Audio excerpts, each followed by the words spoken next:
नमस्कार दोस्तों, target with PS Parihar channel में आपका स्वागत है। और यहाँ पर देख सकते हैं हमारे साथ में हैं पुष्पराज मिश्रा जी और इनके मित्र भी हैं। दोनों लोगों का एक साथ चयन हुआ है और अभी हमने इनसे बात की है और अब हम बात करेंगे पुष्पराज जी से। आपका इस चैनल में बहुत बहुत स्वागत है। बहुत बहुत धन्यवाद सर, यहाँ तक आने के लिए। हम चाह रहे थे कि पीएस परिहार सर से मुलाकात हो, क्योंकि काफ़ी दिनों से वीडियो आपका देखते थे, लेकिन मुलाकात पहली बार हो रही है। जी, बहुत अच्छा समय में मुलाकात हुई है। पुष्पराज जी, थोड़ा सा आप पहले अपने बारे में थोड़ा सा बताइए कि आपने कहाँ से हैं, आप किस गांव से, किस शहर से आप आए हैं, और इसके पहले क्या करते थे? सर मैं प्रयागराज से ही, कुराऊं तहसील से हूँ।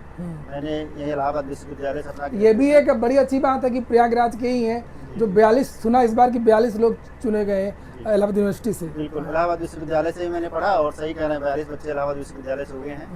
2021 से सर मैं जॉब भी कर रहा हूँ। मेरा टीजीटी में सहायक अध्यापक पद पे हो गया था सोशल साइंस से। जी, प्रयागराज में कृषक इंटर कॉलेज कसौटा है, ब्लॉक में पड़ता है। जी, वहीं पे हम पोस्टेड हैं। और मैं पहली बार मेंस 2020 में दिया था।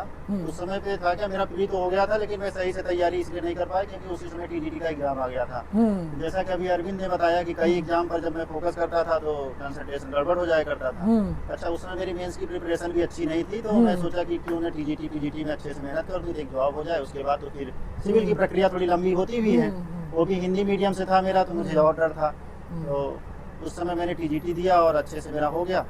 फिर उसके बाद 2021 में मैंने ज्वाइन किया और लगातार 2022, 23, 24 और 25। तो ये सिविल की तैयारी पहले से कर रहे थे आप? सिविल की मैं तैयारी पहले से कर रहा था, पहले जीएस वगैरह, और जीएस वगैरह में पहले से ही तैयार करता रहता था। और 22 से लगातार मेरा ये चौथा मेंस है जी, जिस तरीके से मैंने दिया, और 25 का भी मेंस में दे के आया हूँ। आपका माध्यम क्या था? आपने मेंस जो लिखा वो किस माध्यम से लिखा? मैंने हिंदी माध्यम से तैयारी किया। हिंदी माध्यम का कंटेंट तो बहुत कम मिलता है और हिंदी माध्यम के चयनित भी कम विद्यार्थी मिलते हैं, तो कैसे क्या किया आपने? सबसे पहले हिंदी माध्यम के लिए कंटेंट तो बहुत, ये बात सही कह रहे हैं, क्योंकि 2022 में मैंने दिया तो इस चीज़ को फील किया, मेरे पास कंटेंट उतने थे नहीं। फिर मैंने 2023 में जब मेंस मुझे देना था तो एक भैया हैं हमारे इस समय पे लखीमपुर खीरी में डिप्टी एसपी हैं, अमन त्रिपाठी, तो उन्होंने मुझे गाइड करना शुरू किया, बताना शुरू किया। तो उन्होंने ही बताया कि ये काम करो, जो सिलेबस जितना भी है पीसीएस का, उसका सिलेबस ले लो और एक एक टॉपिक को अच्छे तरीके से गूगल पे सर्च करके दृष्टि का, ध्येय का और विजन का, हर जगह से मटेरियल तो मिलता ही रहता है। तो मैंने वहां से लेकर के पूरे जीएस का नोट्स मैंने तैयार किया। और उस साल यूपी स्पेशल पहली बार जुड़ा था, तो मैंने उसके लिए भी मेहनत किया, लेकिन मेरा उसमें 6 पेपर होता है जी, 6 वाले में तो गड़बड़ हो गया, तो उस बार मेरा हो नहीं पाया। तो मैंने इस तरीके से इंटरनेट का सहारा ले करके और एक एक करके पूरा मैंने अपना नोट्स तैयार किया।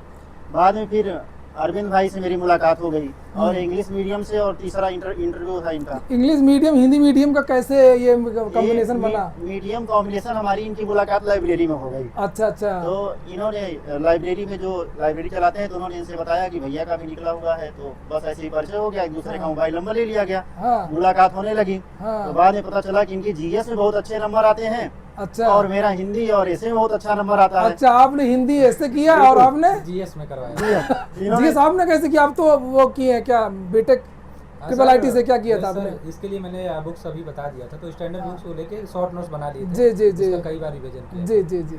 तो जब हमारी इनकी मुलाकात एक दूसरे का मार्कशीट देखे, तब मुझे लगा कि हमको आवश्यकता है इनकी और इनको आवश्यकता है हमारी। हम इनको हिंदी और ऐसे में गाइड कर सकते हैं, हमको जीएस बता सकते हैं। और साथ में हम लोगों ने 24 का अच्छे से मेहनत करके तैयारी किया और फाइनल सिलेक्शन ईश्वर की कृपा से हो गया। मेंस के लिए क्या किया आपने? मेंस के लिए मैंने टेस्ट सीरीज ज्वाइन किया हुआ था। अच्छा। मेक आईएएस में मैंने टेस्ट लिखा, 80 टेस्ट लिखा। इसके पहले भी मैंने 120 टेस्ट वहाँ पे जाके लिखा था। और नेक्स्ट आईएएस है सिविल लाइन में, तो मैंने वहाँ पर भी जा करके टेस्ट लिखे थे, उसका काफी फायदा मुझे मिला। अच्छा। क्योंकि मैंने एक चीज देखा कि मेंस में आप प्रैक्टिस नहीं कर रहे हैं लिखने की, तो फिर आप कितने भी टैलेंटेड हैं और सब कुछ आपको आता है, आप नहीं कर पाएंगे। अब की बार मुझे इस चीज का फील भी हुआ, जब मैं 25 वाला मेंस दे रहा था तो इतनी तैयारी मेरी हो नहीं पाई थी, सही प्रैक्टिस भी नहीं कर पाया था।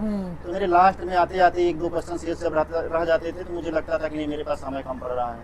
ये बताइए कि मेंस की तैयारी कब करें?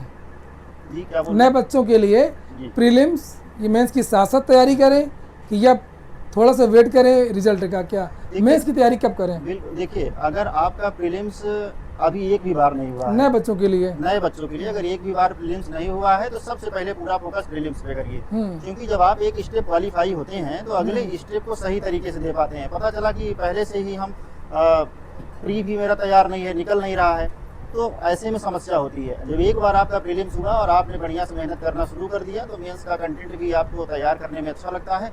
बाकी यदि हाँ ऐसा है कि नहीं 1-2 बार से प्रीलिम्स नहीं हो रहा है, गड़बड़ हो रहा है, तो आप मेंस भी पढ़ सकते हैं साथ में, ऐसा नहीं है। 5-6 बुक बताइए आप जो हर सिविल के बच्चे के पास होनी चाहिए। बिल्कुल, देखिए एक लक्ष्मीकांत की जरूर होनी चाहिए, वो तो पॉलिटी की रामायण मानी जाती है। बाकी ज्योग्राफी की मैंने महेश कुमार बर्णवाल की जो बुक आती है उसको मैंने रखा हुआ था। हिस्ट्री के लिए मैं एस.के. पांडे की बुक प्रीफर करता हूँ, क्योंकि मैं इतिहास विषय से जे.आर.एफ. भी हूँ, तो मुझे इतिहास में तो कोई एक बुक में ऐसे अगर कोई कहा जाए तो मैं नहीं बता पाता, इसलिए क्योंकि कई सारी बुक को मैंने पढ़ा हुआ है। लेकिन यदि सभी का उस तरीके से देखा निचोड़ है जाए उसमें एस.के. पांडे में। एस.के. पांडे में पूरा निचोड़ हमको दिखाई देता है, उसको इस तरीके से पढ़ सकते हैं। बाकी इकोनॉमिक्स में क्या है कि बेसिक चीज़ें आती हैं, उसमें करंट के जितने टॉपिक होते हैं ज़्यादातर वही पूछे जाते हैं। और बेसिक के लिए हमको क्या करना है कि बजट वगैरह जो आता है उस बजट को देख लिए, तो उससे सारे क्वेश्चन हमारे हो जाते हैं। साइंस की रही बात, तो मेरा साइंस बैकग्राउंड वैसे था नहीं, तो थोड़ा सा पढ़ने में कठिनाई होती थी, तो मैं लूसेंट बस साइंस के लिए करता था। तो ये आपने सीसेट कैसे किया अगर साइंस बैकग्राउंड नहीं था? बिल्कुल, सीसेट फिर भी मेरा सीसेट हिंदी और ऐसा अच्छा एक चीज मेरे साथ बहुत अच्छी है। बच्चों को थोड़ा सा लगता है, कुछ बच्चों को वैसे लगता है ना कि यार हम कैसे सीसेट निकाल पाएंगे, हम तो आर्ट साइड के हैं, हमको तो बिल्कुल अंग्रेजी नहीं आती, बिल्कुल स्टैटिक्टिक्स गणित नहीं आती है, पहले से ही हार जाते हैं। मतलब तो ये मोटिवेशन कैसे आपको मिला? मैंने इसके पहले एसएससी की कोचिंग किया था 2016-17 में, तो उस समय मैं मैथ और रीजनिंग थोड़ा पढ़ लिया था। तो करने के मन में आ जाए तो आप कुछ भी कर सकते हैं, ये बात नोट कर और लीजिए। सीसाइड के लिए क्या है कि आप प्रीवियस ईयर क्वेश्चन उसको लगाइए और बहुत अच्छे तरीके से, क्योंकि आराम से कट ऑफ क्वालिफाई करना होता है उसमें, ऐसा तो कुछ है नहीं कि बहुत अच्छे मार्क्स आने हैं, तो उसमें आपका अच्छे से हो सकता है। जी जी जी जी। और इंटरव्यू के लिए? इंटरव्यू के लिए तो अब जब हम लोग के इंटरव्यू की रिजल्ट आ गया तो हम इनसे कहे कि चलिए आज से इंटरव्यू की तैयारी शुरू किया जाए, तो इन्होंने कहा कि इसी रूम में पहले आप आइए, जैसे इंटरव्यू में आया जाता है। अच्छा। तो ये कुर्सी लगा के यहाँ बैठ जाया करते थे। अच्छा, यहीं पे लेते थे इंटरव्यू? बिल्कुल। तो शुरुआत 2-3 दिन हम लोगों ने यहीं से किया, फिर जाकर के एक सर है मणि सर, उनसे मुलाकात हुई, बंद रोड वाले। हाँ, तो वो थोड़ा गाइड करते थे इस तरीके से इंटरव्यू। अच्छा अच्छा अच्छा, ठीक है, बहुत बहुत धन्यवाद। और कुछ कहना चाहते हैं? बहुत बोल बिल्कुल। मेरे राव सर हैं, प्रोफेसर राजवंत राव सर, उन्होंने मुझे बहुत गाइड किया। डिफेंस वाले? नहीं, गोरखपुर विश्वविद्यालय में प्राचीन इतिहास विभाग से हैं सर। मैं उनके अंडर में पीएचडी भी कर रहा हूँ। तो वो मुझे हमेशा बताया करते थे, क्योंकि वो पीसीएस का इंटरव्यू लेने आते भी हैं, तो उनको आइडिया था इस चीज़ का कि किस तरीके से इंटरव्यू में सवाल पूछे जाते हैं, कैसे आपको बताना होता है, किन चीज़ों का विशेष ध्यान दिया जाता है। तो ये उन्होंने मुझे बहुत अच्छे तरीके से गाइड किया होगा, इसका बहुत अच्छा प्रभाव। अच्छा, कुछ खास सलाह इन विद्यार्थियों को और मेरे चैनल में जो लोग जुड़े हुए लाखों, आने के बाद क्या बच्चे गलतियां ना करें, क्योंकि आप दोनों लोग अनुभवी हैं, है ना? तो क्या गलतियां कुछ खास कि एक मतलब समय कहाँ पर बर्बाद ना करें, किस लोग कैसे लोगों का साथ पकड़ें, कुछ खास चीज़ जो कोई बताता नहीं है। आपने क्या अनुभव किया कि अगर मैं ये कर लेता तो मेरा सिलेक्शन जल्दी हो जाता? मुझे एक ऐसा नहीं है कि सिलेक्शन हो गया ठीक है, लेकिन उसके पहले भी हो सकता था, तो कुछ तो टीस होगी ना, कुछ चीजें। मुझे एक चीज लगता है कि आप थोड़ा ही पढ़िए, लेकिन प्रतिदिन पढ़िए। जो कंसिस्टेंसी, रेगुलर, जो इच्छा शक्ति होती है आपकी इतनी प्रबल होनी चाहिए कि आप एक दिन नहीं ना पढ़ें तो आपको लगे कि आज मैंने कुछ कमी की हुआ है। मतलब जैसे जिस दिन मैं नहीं पढ़ पाता था किसी वजह से, तो मुझे उस दिन लगता था कि आज कुछ कमी रह गई है।